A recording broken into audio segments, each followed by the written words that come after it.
தலைவரே வாங்க வாங்க வாங்க வாங்க வாங்க வாங்க. இது தலைவரே இல்ல தலைவியே. வாங்க வாங்க வாங்க வாங்க வாங்க. என்ன செய்தி? முழு சிக்கனா ரோஸ்டா? போடுங்க, எப்படி இருப்பாங்க எல்லா இதையும் கொட்டுங்க. சத்தத்தோட வருதான். ஆப்பா, ஒரு பேச்சு கிடையாது. அங்க பாருங்களேன்.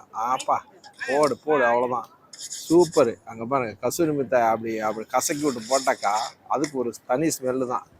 கோழி குப்பரை போட்டு வெட்டி லைட்டாக கீறி கீறி போட்டு மசாலாவை தடவி அடையாப்பா. உருளைக்கிழங்கு அடே எல்லாம் இது உள்ளுக்குள்ள வச்சு கட்டிட்டாப்புல. அரபுக்கார ஸ்டைலெல்லாம் இருக்குது. வா, அவ்வளோதாண்ணா. போடுங்க. ஓவனா? இது ஓவனில் செஞ்சு சாப்பிட்றதுன்னா கூடுமா? எந்த அளவுக்குன்னு தெரியலையே. அங்கே பாருங்க, செம்மையாக இருக்காண்ணா. செம்ம. ஊ